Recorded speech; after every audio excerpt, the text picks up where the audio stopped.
As any good Canadian historian will tell you, Prince Edward Island, more specifically the capital of Prince Edward Island, Charlottetown, is a very important city in Canadian history, as it hosted the Charlottetown Conference of 1864, one of 3 conferences in Canadian history that would eventually agree upon the terms to Canadian Confederation in 1867.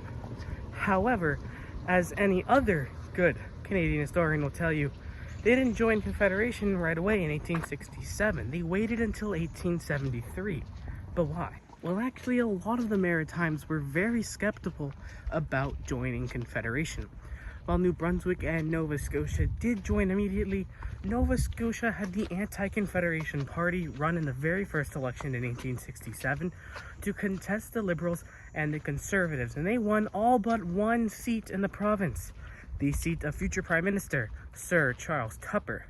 Newfoundland and Labrador didn't join until 1949, so it's not just PEI, but why did they wait just 6 years instead of waiting until 1949 like Newfoundland? Well, to be fair, it's not very fair to compare PEI to Newfoundland, especially when it comes to the date they joined the Confederation, because Newfoundland waited until 1949. I think honestly, we as Canadian historians, nerds, should all come up with this new saying: when something takes too long, it took as long as Newfoundland to join Canada.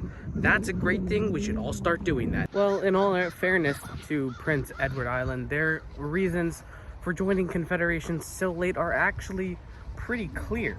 They were very, very worried about the economic growth of the island if it were to join Canada. It felt strong and stable under British rule, and it was worried that it would lose that status under Canadian Confederation. So that's why it waited as long as it did. And there you go. Canada's smallest province delayed joining Canada by 6 years because of economic issues. However, they eventually did decide to join in 1873 because, well, at that point, it seemed kind of inevitable, right?